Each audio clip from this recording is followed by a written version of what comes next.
Eu suponho que a gente não vai demorar muito, a gente não vai se prolongar muito nos próximos clamídias sobre os quais a gente vai falar, pessoal. Então, nós ainda estamos, deixa eu só apagar um pouco aqui do excesso de informação no quadro. Então, assim, a gente já falou sobre uma variante, um braço aqui do clamidismo, que é estabilizado pelo Chlamydia trachomatis. Então, sempre quando a gente suspeitar que a pessoa tem ressonância com clamidismo, isso não nos basta. A gente precisa especificar com qual de suas variantes essa pessoa mais ressona. Então, se é com a variante Trachomatis, tem outras duas, pessoal, que é aquela representada por Chlamydia pneumoniae e a Chlamydia psittati, que é a última sobre a qual a gente vai falar, tem uma certa relação com pássaros, talvez pela nomenclatura alguns já puderam deduzir, eu sei que tem veterinários que me acompanham, então não deve ter soado algo muito pouco familiar para vocês, né? Então, a gente vai chegar lá, vai ser o último braço, o psittati, é a última variante sobre a qual a gente vai falar. Então, dando continuidade, já que a gente encerrou aqui o assunto Trachomatis, agora a gente vai entrar no terreno de pneumoniae. Pneumoniae.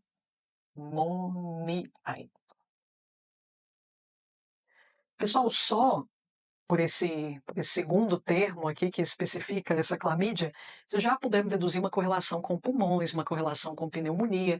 Na verdade, esse agente etiológico, Chlamydia pneumoniae, costuma estar por trás de muitos diagnósticos de pneumonia, pessoal. Então, invariavelmente, é claro que a supressão dessa doença, cujo agente etiológico é esse, geraria um braço miasmático, geraria uma variação miasmática. Isso aqui pode se complicar, pessoal, na síndrome de Rey, não sei se vocês conhecem, se escreve assim, tá aí na apostila de vocês? Síndrome de Rey, do inglês. Isso aqui é basicamente como se fosse uma sequela, uma complicação. Às vezes o quadro pulmonar ele cessa e a pessoa desemboca, geralmente jovens, até 20 anos estourando, é que são mais suscetíveis, pessoal, a síndrome de Rey, que ela se caracteriza claramente a um processo supressivo ali, que a questão desaparece dos pulmões e agora nós temos uma série de processos patológicos acontecendo no fígado, acontecendo no cérebro, gerando várias encefalopatias, meu Deus do céu.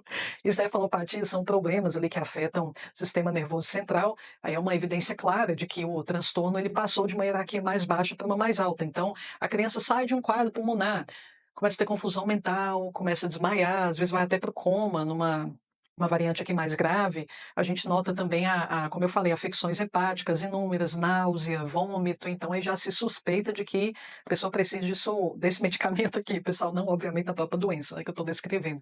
E tem uma prática, pessoal, que ela, nossa Deus, eu acho isso aqui um crime, assim, eu entendo, né, quem ainda está sob essa penumbra da ignorância, mas vocês sabem que uma das grandes indicações para o chamado sangue grosso, quando a pessoa coloca ali um stent, alguma coisa assim, né, por questões circulatórias, geralmente o médico recomenda o tal do AS. Para quê? Para afinar o sangue e evitar a formação de trombos. Pessoal, uma coisa que poderia ser facilmente resolvida, o sangue grosso, alunos do meu curso Sais de Schusler, indiquei demais isso aqui na pandemia, que dos reflexos, sequelas do Covid, é justamente um sangue mais grosso, uma tendência ali à formação maior de trombos, né? Às vezes a pessoa nunca teve esse problema na vida, depois do Covid passou a ter. Os índices ali mostram, o dedímero mostram uma variação bem significativa na viscosidade ali do sangue, ele ficou mais grosso realmente. Cálio muriático poderia resolver, a pessoa tomava isso aqui a canudinho, não precisava tomar esse, pessoal, porque hoje em dia já se reconhece que o uso, já pagar que isso aqui vai comprometer um espaço valioso aqui, que a gente tem que estar muito restrito, né?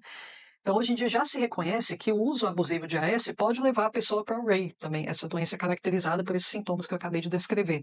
O jovem ali, a criança, fica com confusão mental, às vezes até dissociação, transtornos ali que são diagnosticados erroneamente como de personalidade, pessoal. Então, veja bem, o quanto esses conhecimentos aqui são importantes. É importante que a gente averigue com todo o carinho do mundo, com o máximo de detenção, pessoal, tudo que antecedeu aquele quadro que a gente tem agora diante ali dos nossos olhos, né? Se você atende via contato ali visual, via chamada de vídeo, ou mesmo presencialmente, é muito importante que a gente averigue o que antecedeu aquele quadro, daquela pessoa, aquela mazela de que ela se queixa. Tá, e antes de você ter chegado nesse ponto de confusão mental, você teve alguma doença, teve uma pneumonia, você teve alguma gripe, algum quadro respiratório? Então, veja bem, uma correlação íntima com o histórico de pneumonia, principalmente, pessoal, Ray. Mas o uso abusivo de AS pode levar a pessoa para cá também, tá certo? Então, só a título de curiosidade. Bom, pessoal, então a gente vai entrar agora em Chlamydia pneumoniae. Eu vou apresentar para vocês os usos desse medicamento e lembre-se que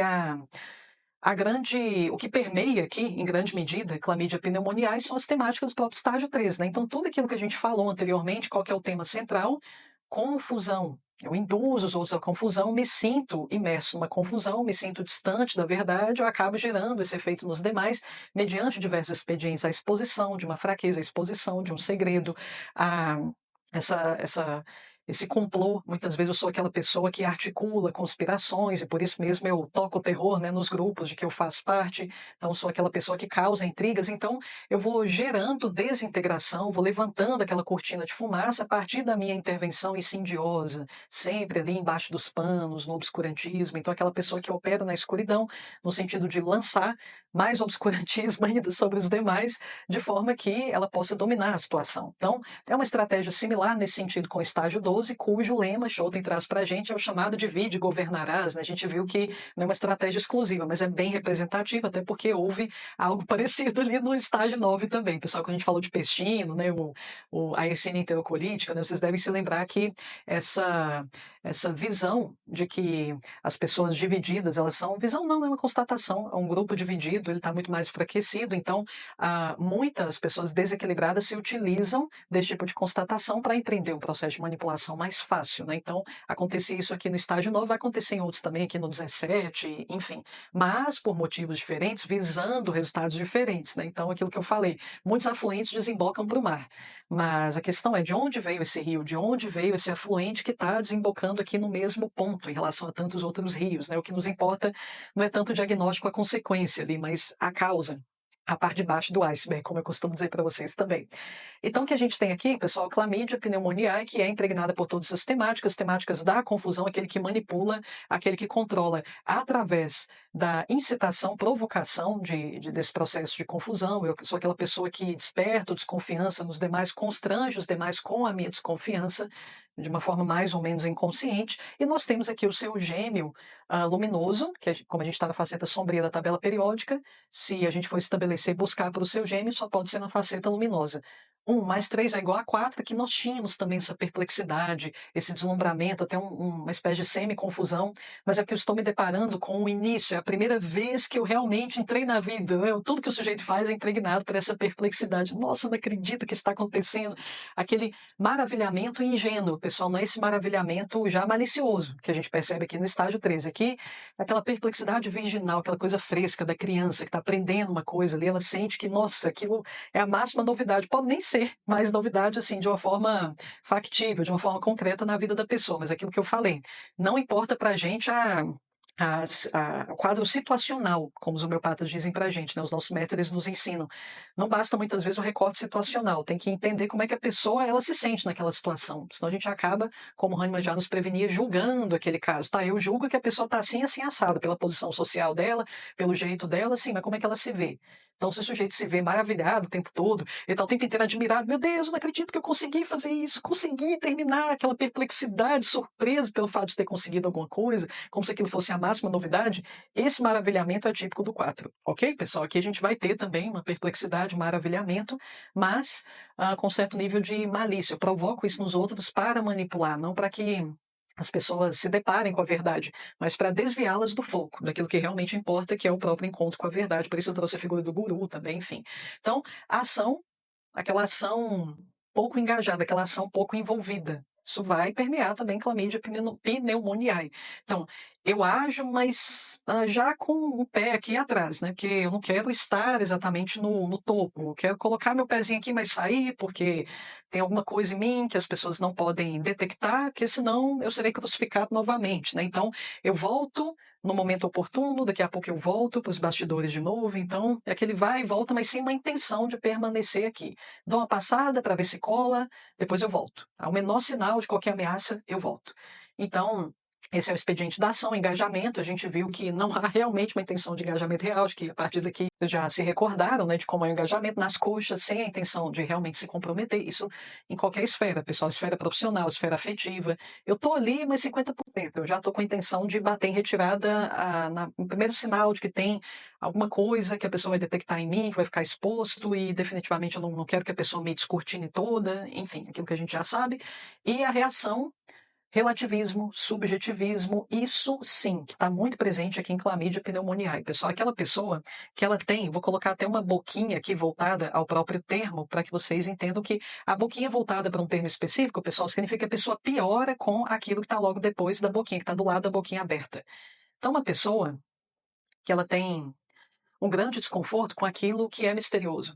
É uma pessoa que ela vai gastar muito tempo dela tentando intelectualizar algo que não pode ser explicado, é algo que só pode ser experimentado. A gente não consegue, por mais que a gente tente, a gente não vai conseguir trazer uma explicação não conforme os critérios da racionalidade para aquele fenômeno. Então, vamos pensar que o sujeito Chlamydia pneumoniae, ele está utilizando, ele está estudando homeopatia, está usando homeopatia, está utilizando homeopatia, se encantou, como acontece com muitos de nós, né? A gente muitas vezes é contagiado ali pela magia da homeopatia a partir de uma experiência pessoal. A gente começa a se tratar, fica maravilhado, olha só o termo amaze, né? Parecendo que fico deslumbrado com aquilo e eu quero aprender. Definitivamente, não é isso que eu quero para minha vida, eu quero impactar positivamente, maravilhar outras pessoas também. Então a gente sabe que a homeopatia é contagiante assim, né? Uma pessoa que um dia foi paciente, ela vai querer se tornar também um agente, um homeopata, né? Um agente daquela divina arte de curar. Então, a pessoa está estudando homeopatia, a pessoa ainda mais assim, se essa pessoa ela vai para uma seara mais subjetiva, por exemplo, a gente está tratando de uma, com a homeopatia, né? A gente está tratando aqui de uma abordagem integrativa, holística, como queira. Então, o que mais tem nesse universo, pessoal, nesse território, é mistério. São coisas que a gente não consegue explicar com exatidão pelo viés da racionalidade, pelo crivo científico, no sentido mais cartesiano do termo. Tanta gente crucificar a gente justamente por isso, porque tem coisa que, por mais que a gente tente explicar, a gente não vai conseguir. O máximo que a gente tem para tentar explicar alguns fenômenos com que a gente se depara na homeopatia são modelos teóricos, embora a ciência tenha também, mas ciência pode, né, pessoal? A gente não pode. Então, assim, o que a gente tem aqui são modelos. Vocês percebem que tem alguns fenômenos que ocorrem na homeopatia que eu explico a partir de metáforas. Eu tenho plena convicção que a coisa realmente acontece daquele jeito, eu tenho plena convicção se aquela metáfora, aquela analogia que eu estou usando é a mais apropriada para explicar de fato o que acontece naquele fenômeno. Não, pessoal, não tem certeza.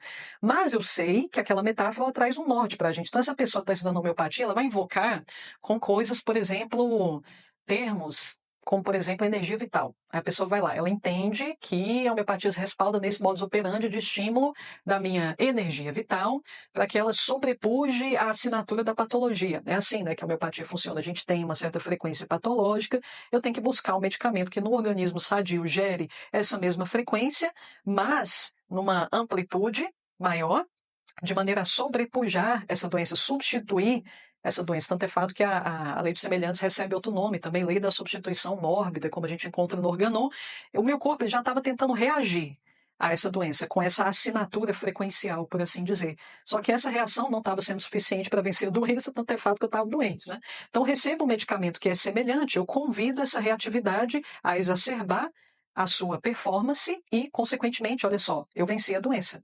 Compreende? Então é assim que a homeopatia funciona, conforme Hahnemann nos ensina agora. O sujeito Chlamydia pneumoniae, ele fica muito intrigado em relação ao que é energia vital. Sim, mas onde é que ela está? Onde é que está essa energia vital? Eu queria tocar essa energia, eu queria saber qual é a composição dessa energia vital. Eu queria entender como ela... E no primeiro momento, pessoal, esse tipo de questionamento não, a gente analisa de uma forma distanciada, dentro de um certo patamar de equilíbrio, ele não é problemático em si. Essa curiosidade é muito bom que ela aconteça. Inclusive assim, eu pessoalmente gostaria que os alunos tivessem mais dessa curiosidade. Eu sinto no meio da homeopatia muita credulidade, pessoal, que também é uma espécie de manifestação do padrão mórbido de Chlamydia pneumoniae. Que às vezes, assim, no afã de tentar explicar a coisa, o sujeito complica mais ainda a coisa. Seria muito melhor, teria sido muito melhor se a gente parasse aqui. Essa explicação não está lógica o suficiente?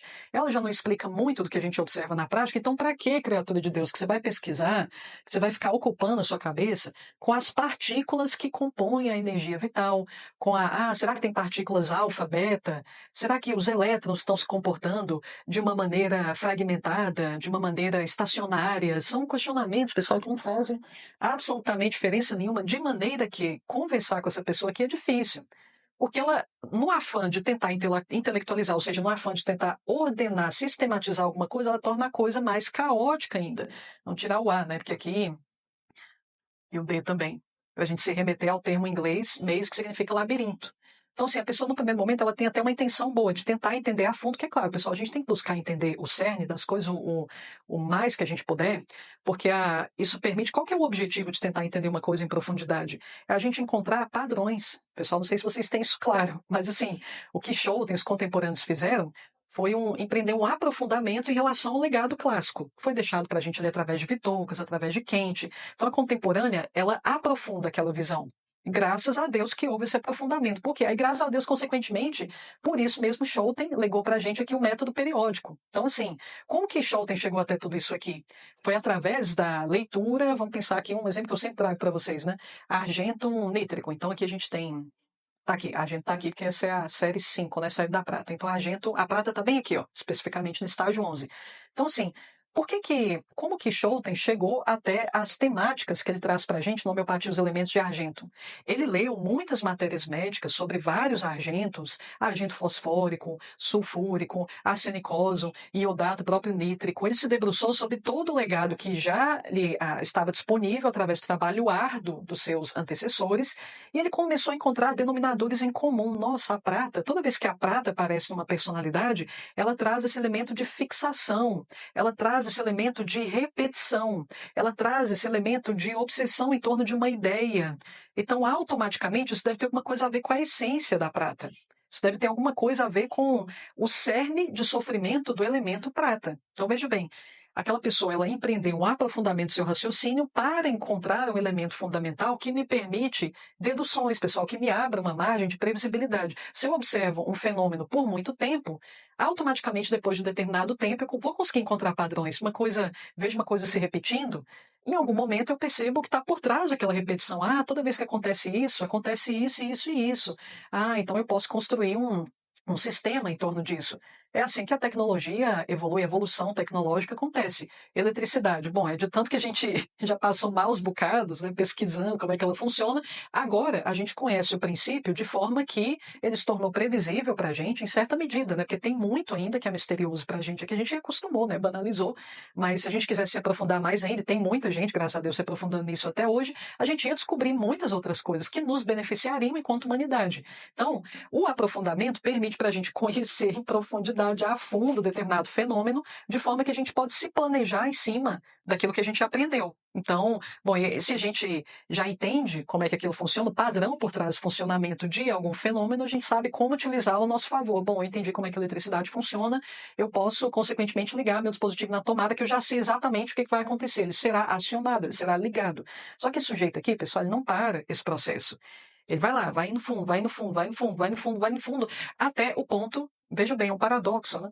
De tanto ele buscar por esse âmago da questão, ele acaba se confundindo, ele acaba se tornando prolixo. Então, eu tentei ir para o fundo, encontrar o âmago, mas depois eu voltei para a superfície, eu voltei para o excesso de abstração, para o excesso de subjetividade. É justamente o que acontece aqui em clamídia pneumoniae. Ele não consegue se deparar com uma verdade, trabalhar com aquela verdade, a coisa não tem fim. Muitas vezes, pessoal, pelo fato de ele não ter uma estrutura intelectual muito robusta para ele lidar com aquilo que ele está tendo contato. Por quê, pessoal? Porque são pessoas muito. Clamídia pneumoniae, todo mundo que padece de afecções pulmonares, e aqui, no caso do tuberculinismo, né, é a casa das afecções respiratórias pulmonares, pulmão até pela medicina chinesa, né, quando tem algum problema lá, a gente já se remete à tristeza. Bom, a gente está falando de uma emoção. Então, automaticamente, a gente já pode deduzir uma certa tendência em pessoas que têm pulmões como órgãos de choque, à emocionalidade, a uma mente mais romântica, um padrão mais melancólico, né, um perfil mais melancólico. E raramente, pessoal, as duas coisas estão em equilíbrio no mesmo ente. Então, alguém com muita exacerbação emocional, geralmente isso se dá às custas de uma robustez intelectual. Então, uma pessoa que é muito muita emoção, raramente ela tem digamos, um arcabouço intelectual que acompanha aquela exacerbação emocional, aquela inflamação emocional. Então, assim, a pessoa, como ela entra nesse universo com uma carga subjetiva significativa, quando ela se depara com alguma verdade, às vezes ela nem percebe que ela encontrou algum padrão. Então, assim, muito dessa confusão ocorre por falta de condições intelectuais de lidar mesmo com aquela questão, pessoal. Por mais que ela tenha a boa vontade de se aprofundar, ela não tem uma contraparte fundamental do processo de entendimento, que é o intelecto, para organizar todas aquelas verdades que ela já encontrou. Então ela continua naquela curiosidade vã, até o ponto em que a busca ela se torna essa busca frenética, esse aprofundamento, ele se torna uma finalidade e não um meio. O que significa isso? Que eu acabo tomando como hobby essa busca eterna, essa teorização eterna, que é o que acontece demais aqui no caso dos gurus do estágio 13. Isso aqui é estratégia típica dos gurus que eu falei, os gurus mal intencionados, perdão, que eu estou me referindo aqui, pessoal. Aquela pessoa que ela vai levantando aquela cortina de fumaça, vai falando aquele tanto de palavra bonitinha, você acha aquilo interessante, mas no fim das contas, você pensar bem, o que sobra é esse questionamento, tá, gente, mas e aí, o que que eu vou fazer com isso? Como é que isso se opera na minha prática mesmo? Será que isso aqui vai funcionar? Nossa, é que eu estou fazendo esses negócios aí, eu não tô... Se houver alguma proposta de cunho técnico, de cunho prático, pessoal, que raramente há. Normalmente é falação por falação. Acaba que o foco central, a finalidade última, que deveria ser a apreensão da verdade, ela se perde. Então a pessoa, ela, é por isso que eu falei, algo que deveria ser tomado como um meio se torna um fim. Então, essa busca frenética, ela deveria ser um meio, não a finalidade máxima. Mas aqui é a finalidade máxima. O que eu curto é ficar descortinando, quebrando quebra-cabeças, entendendo as pecinhas que o compõem, não exatamente a verdade que está por trás daquilo. Então, claro, né, pessoal, porque a finalidade máxima do estágio 13 é o quê? Criar confusão. É engraçado que conscientemente ou não, é engraçado que Louis Klein, ele faz uma análise bem breve, pessoal, de Chlamydia pneumoniae, e aí ele traz um caso clínico dele, para o qual ele indicou esse medicamento, pessoal, e a característica que ele trouxe da doente para quem ele indicou, Chlamydia pneumoniae, era uma terapeuta, que normalmente essas pessoas vão buscar o âmbito da terapia, pessoal, por um motivo não necessariamente reto. Eu acho que eu já expliquei isso para vocês anteriormente, mas a gente vai chegar lá. Normalmente, quem ressona aqui é terapeuta, né? Já, eu igual falei, né? Geralmente por um motivo que não seriam os motivos ideais, mas enfim, né? A pessoa está ali. E aí ele dizia que a pessoa ela tinha um discurso que eu não entendia nada. Ele falou, nossa, francamente, eu tinha muita dificuldade de entender o que aquela mulher falava, mas enfim, eu tentei ajudá-la da forma que eu pude, até que eu descobri esse medicamento e vi que ele teria pertinência com o quadro dela. E quando o Lois Klein falou isso, pessoal, eu acabei lembrando de um caso assim que, com toda honestidade, pessoal, eu já não sabia muito o que fazer. Eu estava quase encaminhando essa doente para uma pessoa que eu tenho como grande mestre, né, o professor Girafales, né, casos mais cabeludos assim, dos quais eu não consigo dar solução, eu encaminho para o professor Girafales, que é um apelido que eu concedi, professor Walter Ribeiro. Ele é diretor da melhor escola de formação de homeopatas que eu acredito que haja no Brasil hoje, que é a IBH, Escola Brasileira de Homeopatia. Vou colocar o arroba do Instagram aqui da IBH para vocês. Mas aí, pessoal, eu tô tocando nesse assunto pelo seguinte, porque quando eu estava quase encaminhando essa doente, aí quando o Luiz Klein trouxe aquela colocação, pensei, nossa, a fulana é igualzinha isso que o Luiz Klein está falando, é uma terapeuta, eu não entendo uma palavra que ela fala. Aquela viagem, aquele excesso de associação, e associações não tão bem, porque associação, pessoal, tem gente que tenta fazer isso, mas assim, a associação bem feita, construir analogia, pessoal, você conseguir aprender o símbolo por trás dos entes animados e inanimados, né? Só que assim, isso é uma arte extremamente sofisticada, não é todo mundo consegue fazer isso. Tem gente que tenta fazer associação e a coisa assim fica pior ainda, porque a associação é um expediente pedagógico. Então, assim, é claro que quando a gente consegue estabelecer uma analogia entre uma coisa e outra, o entendimento fica muito mais fácil. Eu uso muito analogias com vocês, eu comparo o o processo de eleição do simílimo momento com aquele botão de rosa, né? Muitas vezes a gente só identifica um simílimo correspondente a uma pétala, mas se a gente tira aquela pétala, já é um grande feito, porque, consequentemente, com essa figura, com essa imagem na mente de vocês, vocês entendem que, bom, se eu tirei uma pétala, o miolo, ele está cada vez mais próximo. Se eu for tirando mais e mais pétalas, eu vou chegar no miolo, que seria o simílimo momento. Então, eu uso essas analogias, metáfora é maravilhoso para a gente aprender, pessoal, porque nós aprendemos, igual o Schouten já enfatizava para a gente, através de expedientes imagéticos. A gente aprende muito com imagens. Você tem dificuldade de ler, entender o que você lê? Experimente transformar aquela leitura em imagens, para você ver se a coisa não fixa melhor. É porque a gente é orgânico assim mesmo, pessoal. A gente precisa de referentes visuais, ou referentes visuais ou auditivos, né? Outra técnica para a gente conseguir aprender bem o que ler é você imaginar que o que você está lendo é alguma pessoa falando. Experimenta, se você tem dificuldade de ler, de estudar, você vai ver que isso aí é uma coisinha bobinha, mas que renuncia bem o que eu estou falando. A gente não é computador, que é só tentar enfiar uma informação crua ali na cabeça que você vai gravar. Não, tem que ter um certo nível de humanidade na forma como você apreende aquela informação, senão você não aprende, essa é a verdade. A não ser que você seja menos humano e mais máquina, né? Que tem perfis assim também, né? Não julgando, né? Cada perfil tem o seu trunfo, a sua vocação, né? O motivo de estar aqui exercendo suas potências dessa maneira, né? Cada pessoa é singular e tem o seu espaço que é único, né? Só aquela pessoa poderia ocupar sendo daquele jeito que ela é, né? Mas aí a associação, pessoal, o que eu ia dizendo é que é uma coisa muito sofisticada. Você tem que ter, primeiro, para associar, você tem que ter muito repertório. Não é só, pessoal, você tem que dominar o máximo que você puder, o conteúdo do imaginário popular a nível universal. Porque normalmente, pessoal, os terapeutas já metendo pau, que eu queria ter metido antes. Os terapeutas entram no contexto terapêutico para atuar como terapeutas, imbuídos de uma motivação muito egoísta. Eles querem permanecer dentro da caixinha deles, no sentido de que eles não se dão conta de que para ajudar os outros eu tenho que me interessar maximamente pelo outro. Então, assim, eu sou da geração passada, levando em consideração a geração do meu filho, a geração dos meus netos, enfim, né? Eu já estou velha, já eu vim da geração anterior. Mas se eu quiser ajudar pessoas da nova geração, eu vou ter que dominar o que paira no imaginário dessas pessoas. Eu não gosto de TikTok, dancinho de TikTok. Mas se eu quiser ajudar um adolescente contemporâneo, eu vou ter que entender por que eles gostam daquele negócio. Não é sobre mim, mas eu já tinha falado isso para vocês. A gente está falando de um ofício semi-sacerdotal, basicamente, pessoal. O meu umbigo aqui está fora da jogada. Agora eu estou me interessando pelo outro, eu quero descortinar a dor do outro. Então, o terapeuta, muitas vezes, ele tem essa mania de se ater ao que está restrito ali no imaginário dele. Ainda mais assim, quando existem certas polarizações, alguém muito polarizado no sentido político, o pessoal encontra, de repente, um doente que tem uma orientação diferente. Se você não tiver muito desapegado de si, você já começa a ver aquela pessoa com olhos diferentes, com preconceito.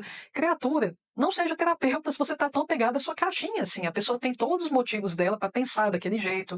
Ela não formou aquele conjunto de convicções do nada. Ela bebeu de algumas fontes específicas do imaginário popular, que estão disponíveis no imaginário popular. Então, a pessoa que faz associações boas, que todo mundo entende, que tem esse apelo universal, que fala uma linguagem que todo mundo gosta de ouvir, que ressona com qualquer público faixa etária, é uma pessoa muito interessada por gente de todo tipo, pessoal. Então, essa pessoa que faz boas analogias, ela bebe da alta literatura, da alta filmografia, da alta musicografia, pessoal. Então, você não precisa nem mencionar, porque toda a arte de qualidade, ela fornece esses símbolos que trazem esse apelo universal, trazem símbolos muito destilados, muito bem depurados pelo olhar do artista, do bom artista. Então, o terapeuta sagaz, ele bebe dessas fontes, ele se impregna por aquilo que paira no imaginário popular, mas com ênfase na carga simbólica daquilo que paira no imaginário popular. Quando você domina efetivamente carga simbólica, você precisa ter um baita intelecto para fazer isso, pessoal, e sim, você consegue estabelecer metáforas que todo mundo entende.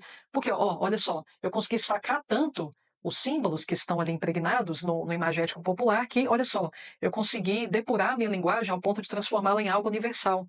Todo mundo se identifica com o que eu estou falando. Quando eu falo com você, você sente que, nossa, tem alguém falando a minha língua. Não tem coisa que alivia mais a alma que isso, pessoal. Enfim, vale a pena a gente tentar se refinar como terapeutas a esse nível. É não se colocar em caixas. Agora não é mais sobre a sua caixinha, é sobre a caixinha do outro. Mas essa pessoa, normalmente ela falha, a linguagem dela fica mais prolixa ainda, em termos de quando ela começa a fazer associações. Por quê? Porque as associações que ela empreende, elas estão muito restritas ao conteúdo de experiências individuais, ao espaço amostral das experiências individuais. Então, ele vai fazendo associação com o que ele mesmo viveu, mas você que está escutando, você não tem a mínima ideia do que ele viveu. Você não sabe o que está na cabeça dele, você não sabe o que ele pensou em 1900 antigamente, você não sabe a que pessoa ele está se referindo. E às vezes ele está com. Tô olhando aqui, se eu tô falando sozinho, pessoal. Às vezes ele está falando com você ali, ele fala um nome ali, aí você cai no susto ali. Não, falando, peraí, volta, volta, volta. Quem é o Carlos aí? Quem é o Antônio? Esse nome aí que você falou. Aí a pessoa é extremamente confusa, pessoal, mas essa confusão, ela tem até uma raiz clínica, inclusive, porque como os pulmões, eles estão mais ou menos comprometidos, que a gente tem uma tosse crônica aqui, geralmente nesses sujeitos, então a cognição, o cérebro precisa de oxigênio demais. Então, como há uma baixa oxigenação cerebral, consequentemente, é muito por isso que a pessoa ela vai rodeando e fica cada vez mais confusa, tem um fundo clínico nisso.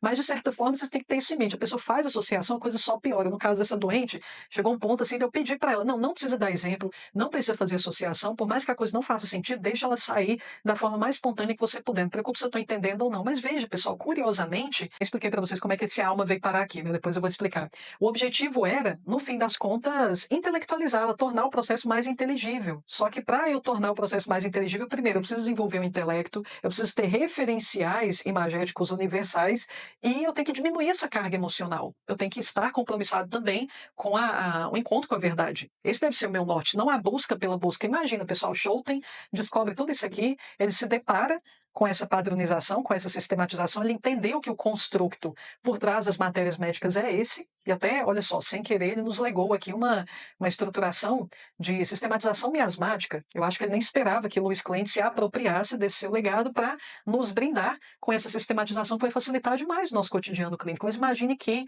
ele fosse um Chlamydia pneumoniae. Aí ele ia perceber tudo isso, só que não ia se dar conta de tudo que poderia despontar disso aqui, que isso já é o suficiente para muita coisa. Não, não, gente, eu vou. Nossa, eu fui fundo e encontrei isso aqui.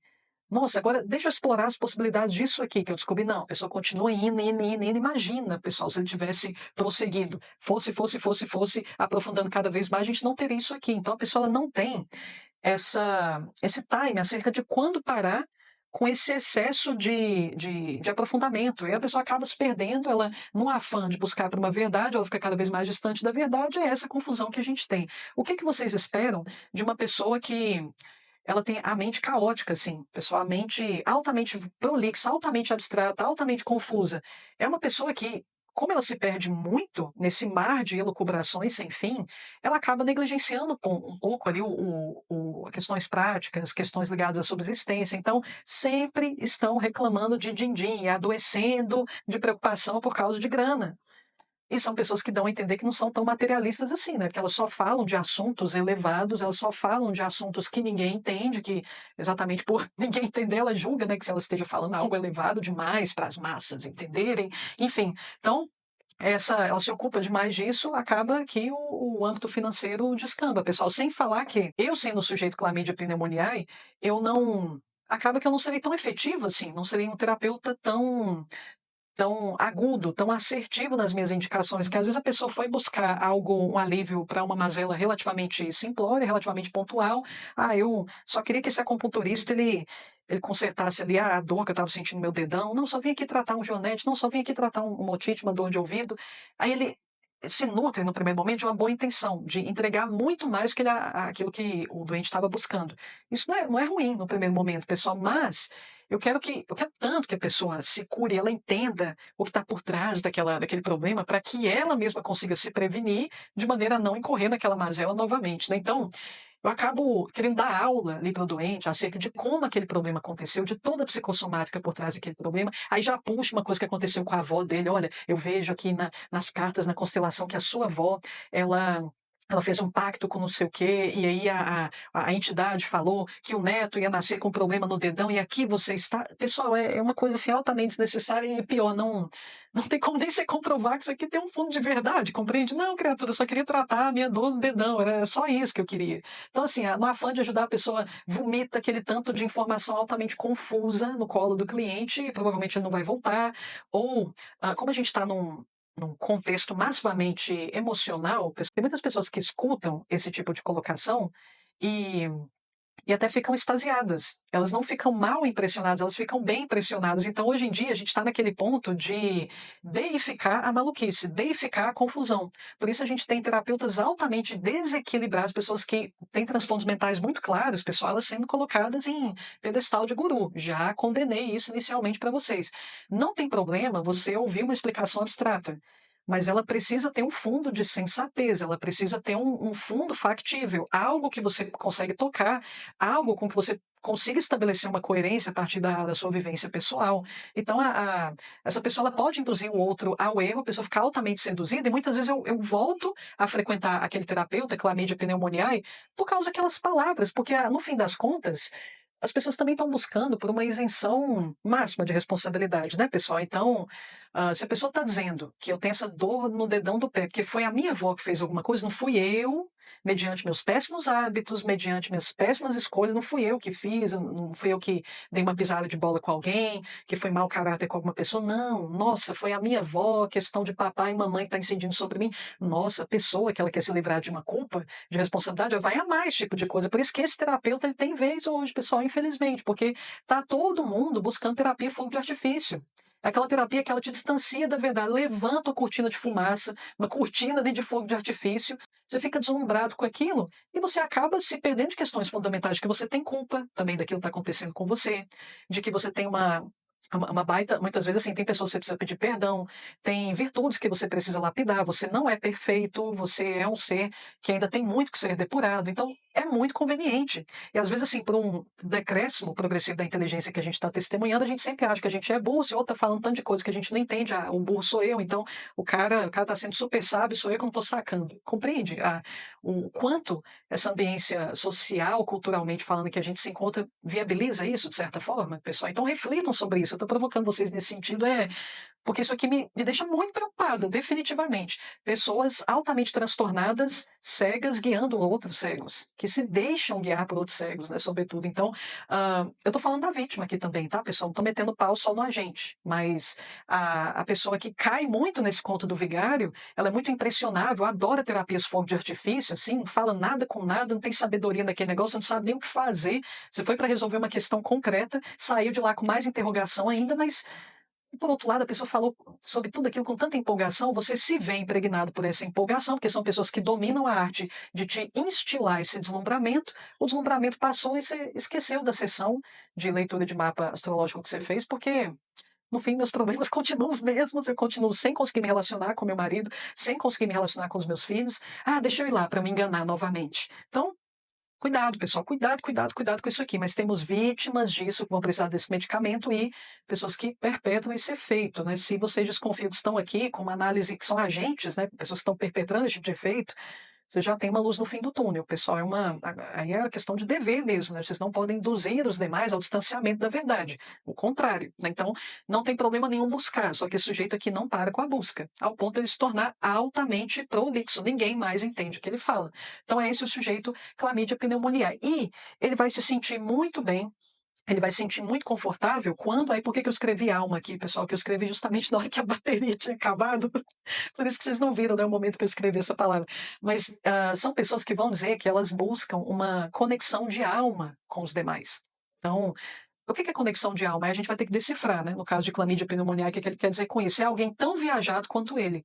Ele encontra uma espécie de alma gêmea nesse sentido, uma pessoa que compartilha das mesmas viagens. Tem um fenômeno, pessoal, não sei se no momento do lançamento desse curso já vai ter sido lançado aquela sequência do Coringa com um maravilhoso ator, eu acho que é o melhor ator vivo que a gente tem hoje, na minha opinião, o Joaquin Phoenix.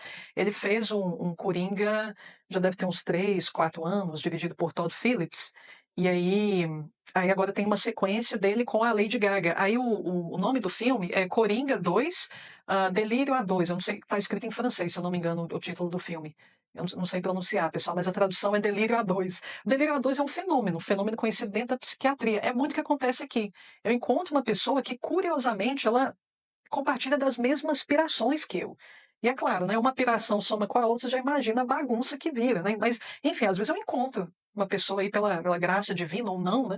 A conspiração de outras forças, aí eu encontro uma pessoa que tem um padrão similar, gosta dos mesmos assuntos viajados, das mesmas viagens da maionese.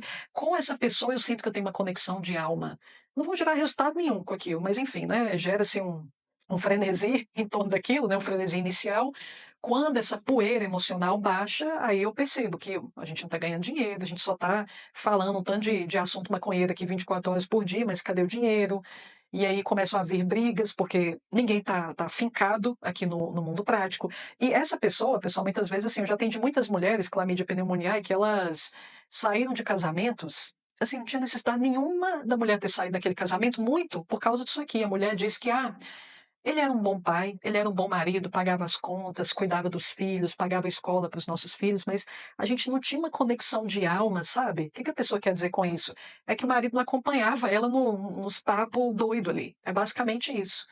Quando, na verdade, o cara, graças a Deus que o cara não estava fazendo isso porque tinha filho para cuidar, porque tinha responsabilidades para cumprir. Então, esse sujeito aqui, na verdade, ele deve interagir com alguém mais pé no chão. É justamente uma pessoa mais pé no chão, ou seja, que tem uma polaridade masculina mais desenvolvida, é que vai servir como âncora dessas pessoas. Ainda mais uma mulher. Mulher precisa do homem para dissipar essas nuvens de delírio que formam naturalmente nosso psiquismo, pessoal. A gente precisa dos homens com a sua robustez intelectual, com a sua robustez masculina, que eles nos ajudam na dissipação dessas névoas, que, é igual eu falei, a gente que é mulher já tem uma certa tendência a isso. Se a gente vai muito para o âmbito dessas terapias ainda por cima, né, que não tem um apelo tão prático assim, vixe, a gente vai viajando lá na maionese, se a mulher não tiver robustez intelectual assim significativa, ela se torna uma mulher gagar precocemente. Ninguém vai entender o que ela fala, basicamente. Pior, né? Se a pessoa é muito orgulhosa, ela se diz além do tempo dela, se diz incompreendida. Isso aqui acontece no tuberculinismo também. Uma pessoa que ela idealiza tanto, apesar de que o idealismo, por incrível que pareça, o idealismo do tuberculinismo, de uma forma geral, é um pouquinho mais maduro que esse. Aqui existe uma. Eu tenho uma noção mais madura das consequências dos meus atos. Aqui não, a gente viu que um dos traços do estágio 3 é uma total desconexão de quais são as implicações de suas escolhas e omissões. A pessoa já não tem isso muito claro. Por isso que ela age de forma estranha, às vezes. Assim, aquele exemplo que eu dei para vocês no caso de Tracomates. Né?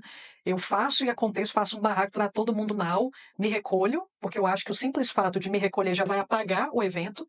Ao invés de pedir desculpa, né, para realmente mostrar que eu reconheci, eu vi onde eu errei, eu volto radiante e acho que as pessoas deletaram o evento da cabeça. Né? Então, esse tipo de comportamento autocentrado. Não, tudo acontece de acordo com o que eu estou pensando. Se na minha cabeça o evento não existe mais, na cabeça dos outros também não existe mais.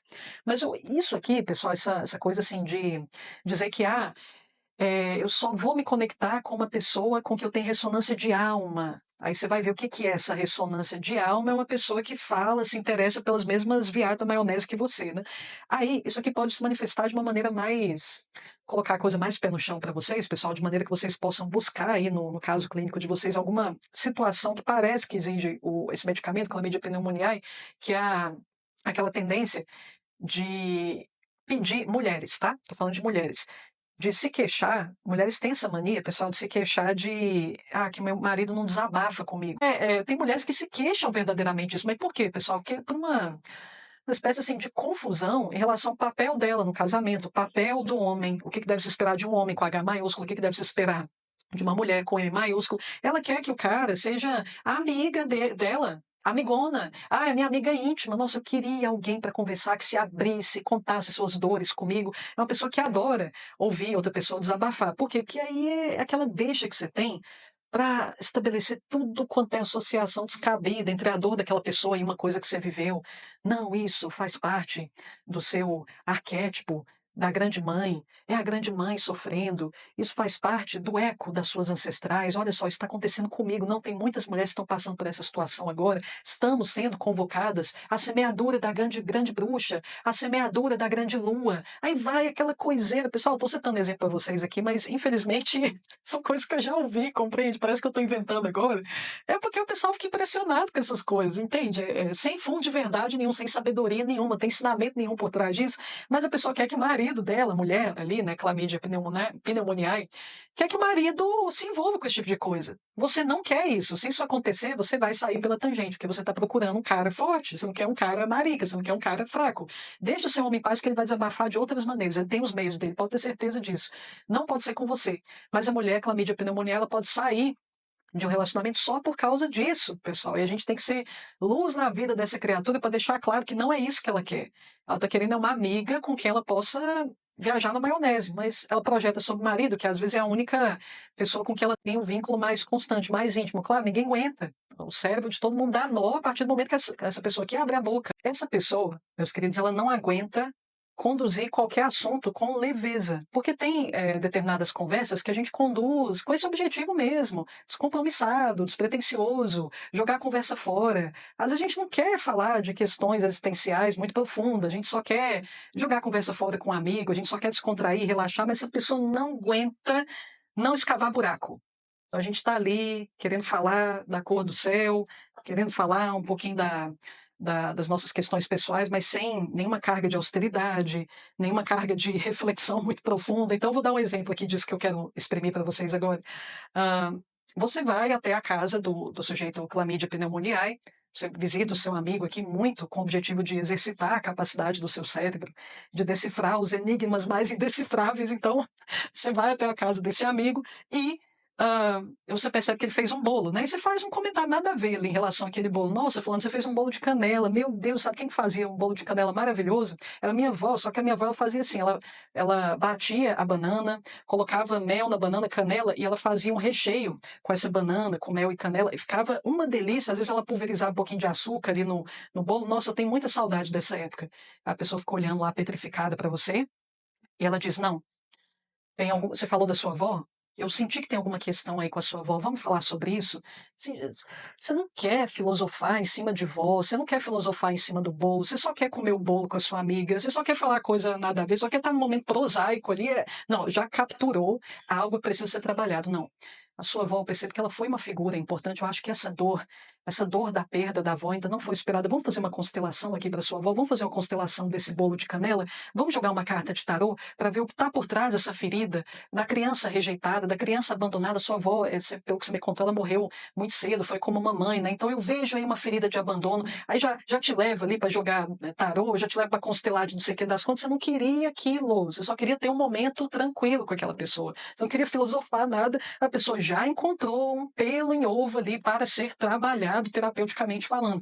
É por isso, pessoal, que eu, pessoalmente, eu sou muito desfavorável. Não acredito que faça bem para o indivíduo ficar 3, 4, 5 anos em análise, porque chega um determinado momento, pessoal, que tá. Você pode ter tido um trauma com a avó, você pode ter tido uma questão ali com pai, mãe, tá, tem esses eventos no passado que aconteceram em 1900 antigamente, pode estar incidindo no seu psiquismo agora, sim, mas assim, levando em consideração a hierarquia de prioridades, o que realmente está fazendo diferença na sua vida agora, aquilo não faz muita diferença direcionar tanta energia para aquilo que aconteceu em 1900 antigamente. Tem questões que elas são mais palpáveis, são mais urgentes para serem trabalhadas nesse momento.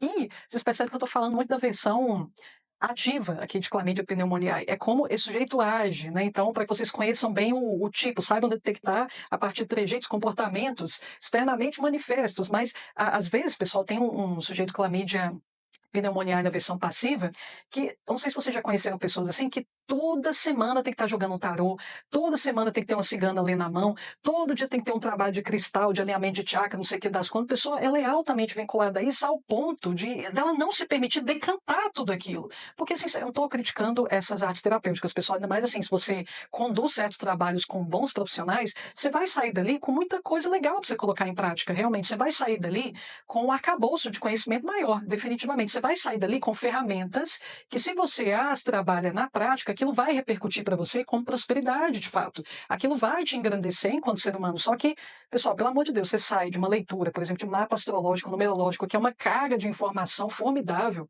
Você sai dali na semana que vem, já vai para outra coisa, mas criatura, você já colocou em prática tudo aquilo que te falaram? Então, esse vício em relação a autoconhecimento, essa tendência de ficar procurando fundo, fundo, fundo, sem que você tenha assimilado tanta informação que você recebeu da última vez, a última sessão de não sei o que que você fez, esse que é o problema, é isso que eu estou falando, em transformar a busca como finalidade. Você não está preocupado com o encontro com a verdade, porque, veja bem, pessoal, imagine se Schouten tivesse empreendido esse mesmo processo aqui de clamídia pneumonia, a gente não teria isso aqui.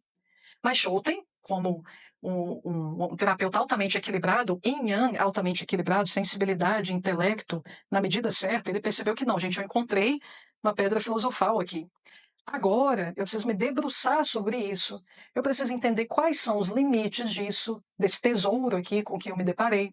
Eu preciso entender como utilizar isso aqui da maneira mais refinada. Eu preciso saber se há alguma depuração, os erros conceituais, estruturais disso aqui, para que eu chegue isso aqui, alce isso aqui, a um patamar mais perfeito ou próximo disso possível. Então, assim, eu encontro uma preciosidade, mas não tem que para a próxima preciosidade, para a próxima, não acaba aquilo, compreende, pessoal? Então, essas pessoas vocês podem conhecer. Isso aqui é algo que está mais no terreno de possibilidades, clinicamente falando de vocês. Então, pessoas que não param, aquela busca, aquela voracidade por se conhecer, entre aspas, até porque não se trata de autoconhecimento. Pessoal, geralmente, o que essas pessoas buscam por isso, quando elas estão muito frenéticas em relação a isso, é uma amortização, já falei isso para vocês algumas vezes, da própria consciência. Então é a pessoa tentando se eximir de responsabilidades. Você não tem dinheiro, não é porque você está preguiçoso, não é porque você está sendo incompetente, você não estuda, não tentar aperfeiçoar essas técnicas de trabalho. Você não está sem dinheiro por causa disso, meu querido. Eu sei por que você está sem dinheiro. É porque você tem a lua nessa posição da quadratura, não sei o que das contas. Isso te torna uma pessoa muito diferenciada, portanto, muito incompreendida. Então, você é alguém que nasceu no tempo errado e, portanto, a sua missão nesse presente momento é tentar se adequar, visto que nós estamos passando por uma transição planetária e nós precisamos de mensageiros do futuro para trazer à humanidade a mensagem do futuro para que possam preparar suas almas. Gente, mas e o fundamental, que é a preguiça do cara? Então, assim, você fica saltando de terapeuta em terapeuta, tirando carta toda hora para amortizar a sua consciência. Não, não sou eu que estou sendo preguiçoso. sou eu, a minha alma, que é muito luminosa para esse momento. Então, olha só que conveniente. Isso é altamente conveniente. Inclusive, pessoal, por isso mesmo, o sujeito ele é altamente prolixo em relação a, apesar dele buscar ah, conscientemente essa a ideia. Pessoal, inconscientemente a gente sabe que a pessoa não vai se contentar com as verdades com que ela for se deparando nessa busca. Ela já passa para outra verdade, para outra, para outra, para outra. Por mais assim que inicialmente a busca seja essa, em relação a ela mesma, não é isso que acontece.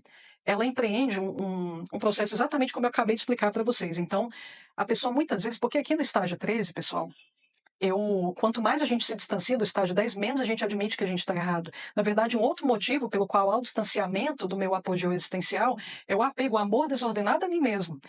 Tem uma mosquinha aqui voando, pessoal. Quanto mais eu me afasto do estágio 10, isso significa também um acréscimo, um agigantamento cada vez maior do amor próprio desordenado. A gente tem um ápice aqui, inclusive, disso no estágio 17, pessoal. Eu caio aqui, né? Eu me distancio daqui muito por um apego ao processo de estar aqui, mas muito por um amor próprio desordenado. Então, assim, quanto mais o amor próprio ele vai desordenado, ele vai aumentando, menos eu admito que eu estou errado. Aqui eu domino a arte da amortização de consciência, inclusive, sobretudo, em relação a mim, não é só em relação aos demais. Eu não levanto cortina de fumaça apenas no tocante aos demais. Eu não faço isso só na vida dos outros, de maneira que as pessoas não percebam que elas têm que trabalhar concretamente, de forma mais urgente. Eu não apenas distancio os outros da verdade, quanto eu me distancio da minha própria. Então, assim, é muito conveniente beber dessas fontes, porque eu também me eximo de responsabilidades. Eu, que me debruço sobre essas terapeutas e me anuncio como terapeuta de não sei o que das quantas, tantos expedientes ali que eu utilizo, mas não melhora a minha própria vida. Por quê? Porque não serve para me deparar com verdades fundamentais, sim para fugir delas. É esse o objetivo. Então, consequentemente, pessoal, o que eu quero dizer? É que são pessoas assim que, por mais que a gente tenha intenção que elas querem fazer isso aqui com os outros, encontrar a verdade fundamental do outro, uma pessoa que não consegue, como eu falei, né, conduzir um assunto leve, despretensioso com ninguém, ela está sempre ali naquele posto de místico, de feiticeiro, o inquisidor, o dono da verdade, aquele que vai aprender o que está oculto, que o outro não está dizendo, por mais que ele não consiga deixar essa pose de jeito nenhum, sair desse pedestal de guru de jeito nenhum, ele, no entanto, não é tão inquisitivo em relação a si. Então, por quê? Claro, porque em muitos momentos ele não vai conseguir contar a própria história dele sem se revelar como vilão. Em vários momentos da biografia dele, ele foi quem foi filho da P mesmo. E se ele for contar a história dele com honestidade, ele vai ter que, se ele for se abrir com um terapeuta, ele vai ter que falar sobre isso, porque muitas vezes a gente encontra, pessoal, um sujeito com clamídia pneumoniae, a gente pensa, não, a pessoa gosta de falar. Então ela vai ser, nossa, vai ser muito bom tomar o caso dessa pessoa. Leia do engano, porque ela gosta de falar demasiadamente, mas com esse intuito de construir essa cortina de fumaça, para te obscurecer em relação à captação do fundamental nele mesmo. Então a gente tem que estar muito alerta em relação a isso. Não raro, a pessoa vai guiando ali o assunto, a entrevista, até começar a falar dos outros, sem parar, da tia, do avô, do que fulano fez com ele, cicrano. Se colocar na posição de vítima é muito conveniente por isso, né? Porque aí é tudo culpa dos outros, a gente acaba tendo sentindo que a gente tem aquela licença, aquele aval para falar dos outros. Então, assim, a pessoa vai se desviando do assunto fundamental que é ela, por quê? Porque não vai ter como ela contar sobre o que lhe aconteceu sem atribuir a si uma certa responsabilidade, atribuir a si uma certa vilania. E às vezes essa vilania não é passível de relativização. Vocês lembram que um dos expedientes de reação do estágio 13 é aquela tendência à relativização? Para eu não falar que eu pisei na bola, que eu fiz algo mal, aí eu venho com aqueles papos. O que é bem?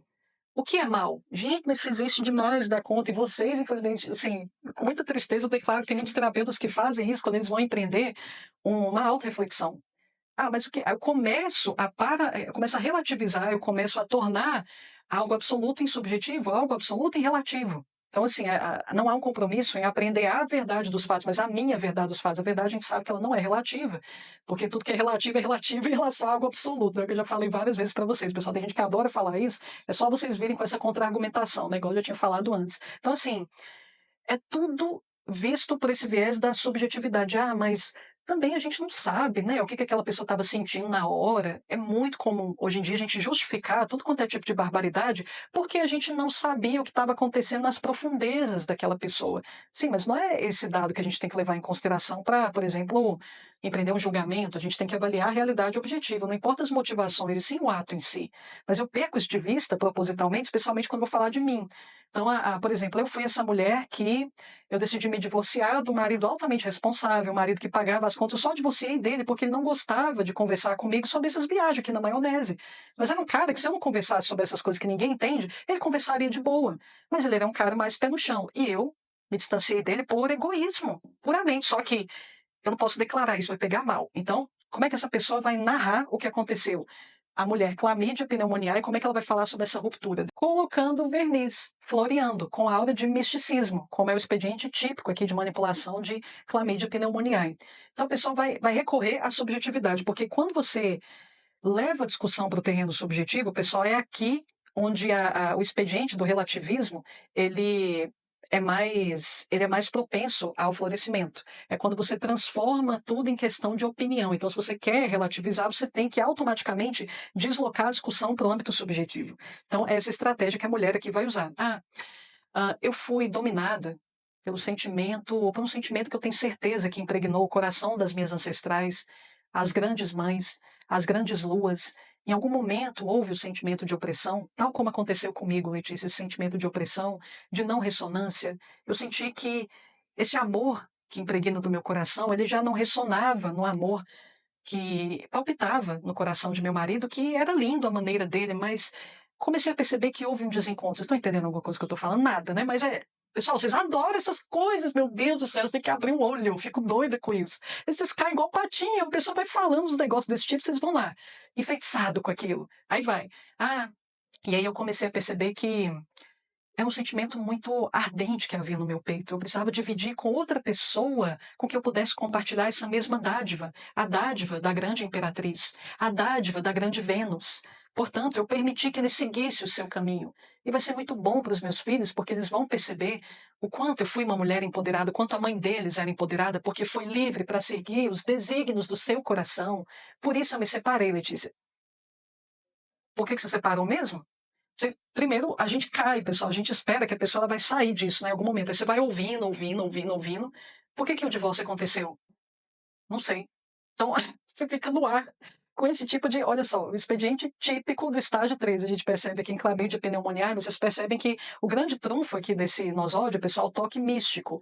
E aí, eu sei, queridos, que tem muita gente que fica confusa em relação a isso, se percebe até vítima, né? E quando a gente se percebe vítima desse tipo de coisa, a gente tem aquela urgência de sair. Aí tem muita gente até bem intencionada que me pergunta, Letícia, como é que a gente identifica se é a gente que está sendo burro demais para a linguagem que alguém está utilizando, se a gente está sendo manipulado mesmo, enfim, como é que a gente sabe identificar isso? Primeiro, pessoal, a pessoa que ela quer ensinar, se, por exemplo, né, essa mulher trouxesse esse tipo de discurso para explicar uma dor que estava no coração dela, eu dissesse, fulano, eu não entendi, ela vai tentar refinar a explicação dela de maneira a se adaptar à capacidade de entendimento do aluno, a pessoa com que ela está trocando aquela informação, para que ela está expondo aquela informação. Então, a pessoa que ela tem compromisso com a verdade, pessoal, ela tem aquela paciência de explicar a mesma coisa de várias formas diferentes para que haja um entendimento.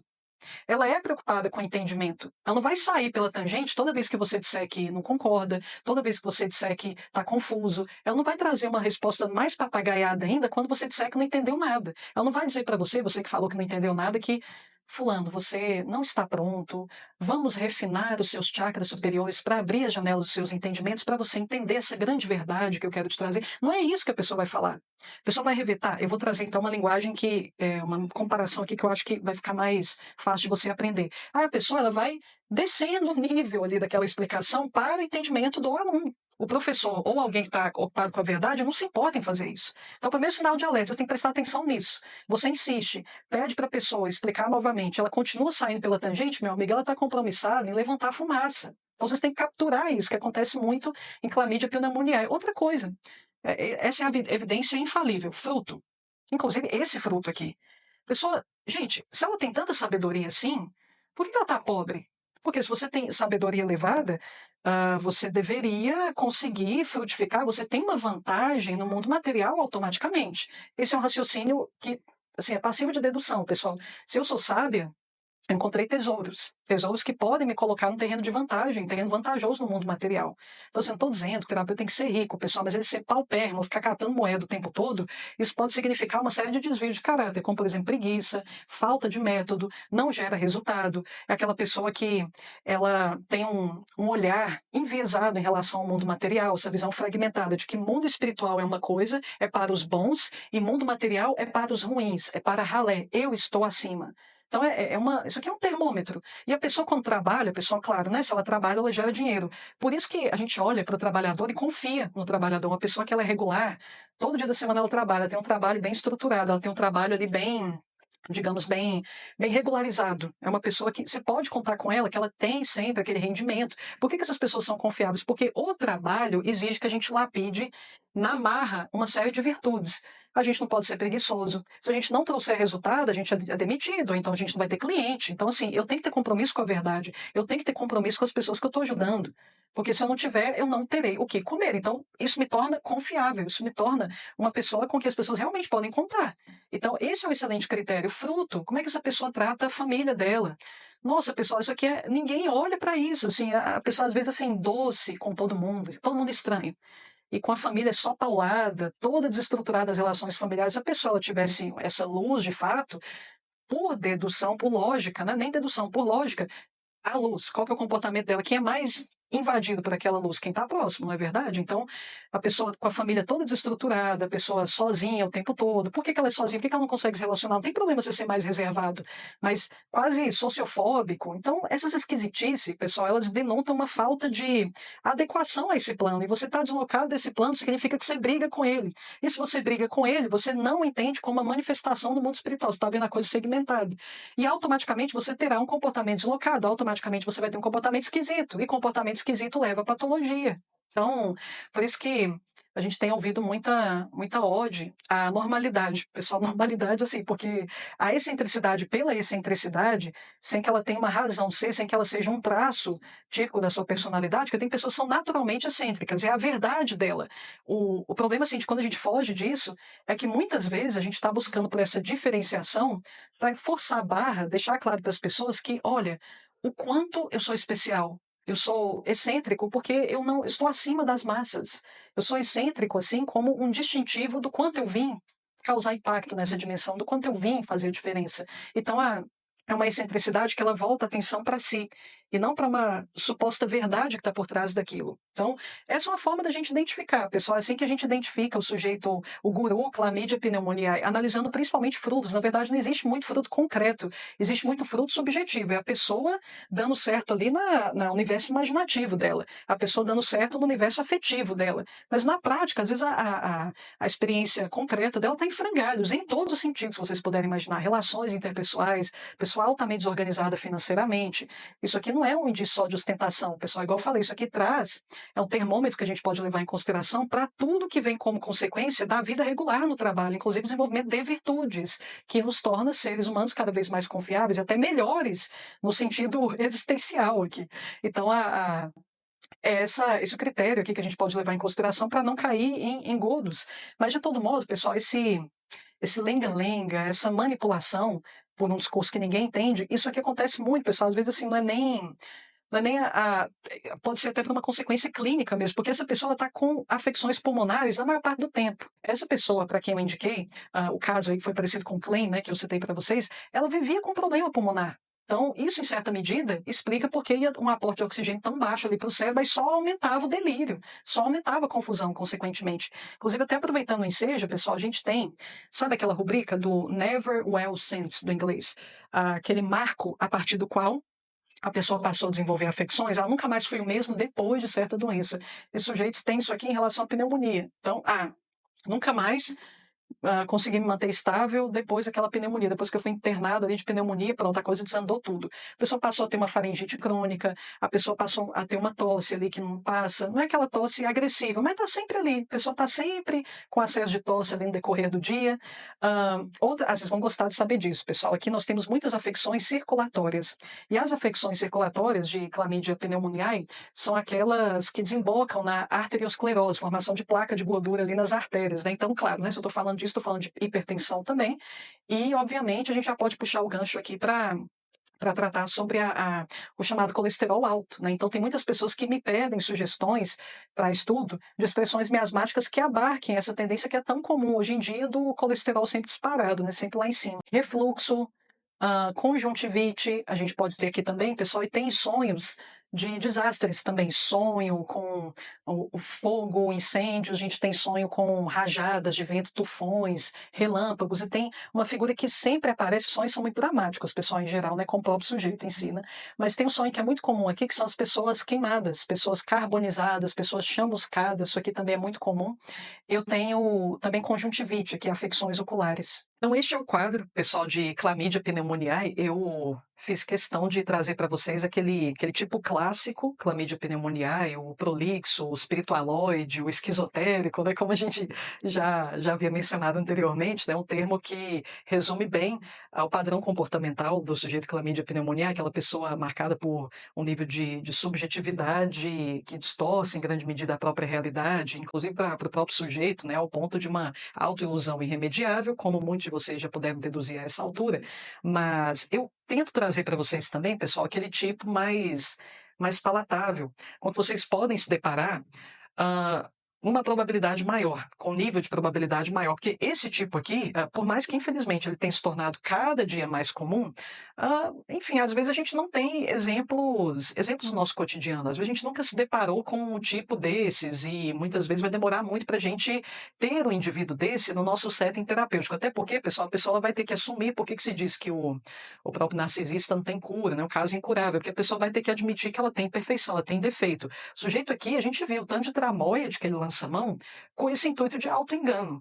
Então, vai ser muito raro a gente atender esse sujeito na versão ativa, versão passiva ainda, né? Mas mesmo assim, até a pessoa, ela entender que ela ser vítima de pessoas assim é um problema, também vai demorar um tempo, né?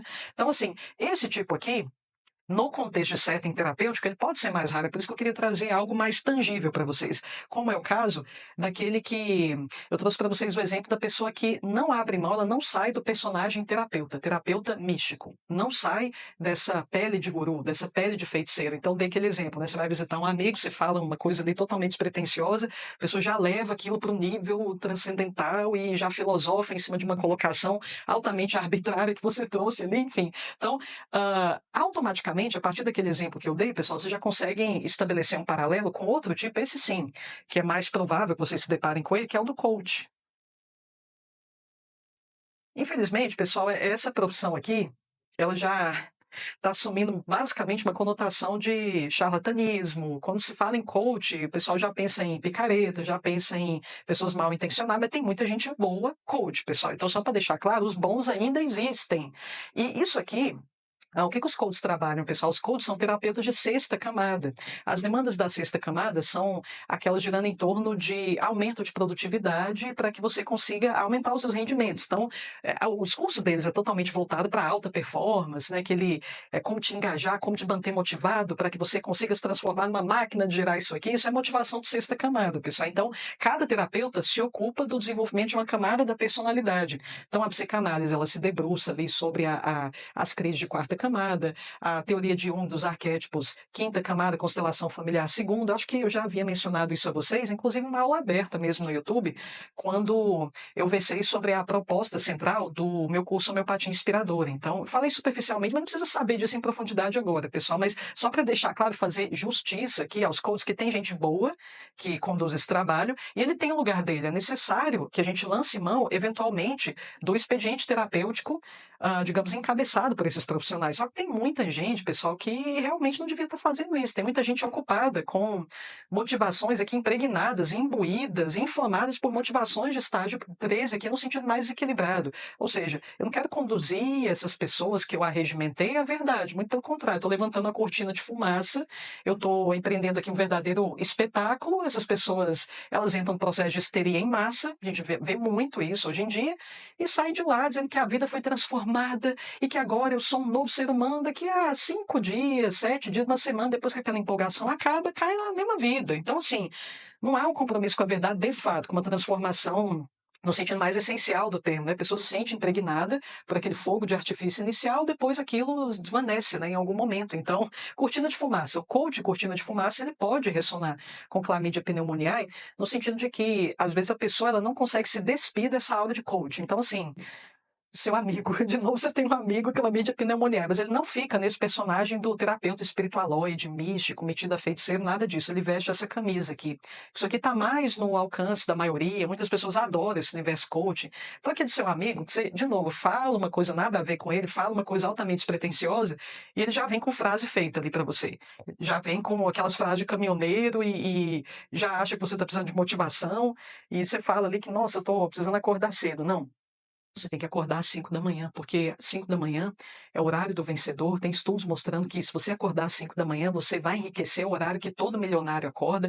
Então vamos lá, eu vou fazer uma meta aqui para você. Aí você, a última coisa que você quer é compromisso com essas coisas. Naquele momento, não significa que não é uma ambição em algum ponto mais profundo ali do seu coração, mas naquele momento você não queria tratar daquilo. Então é uma pessoa que ela não consegue abrir mão desse patamar aqui especificamente. Ela está sempre nesse personagem, então você tenta levar uma conversa leve com ela, vai cair naquele mesmo ponto do seu amigo espiritualóide. Vai ter muita dificuldade de se despir disso aqui. Então, aquela pessoa que está sempre armada, aquele coach que tem algumas entrevistas com coaches que eu já vi, pessoal, que o cara ele não conseguia baixar a guarda. Então, assim, não conseguia ter uma conversa leve, entende? Falar um pouquinho da família, falar um pouquinho como é que ele chegou até aquele ponto que ele conseguiu consolidar aquela reputação, então consegue sair mais. Provavelmente já vem alguns casos em mente.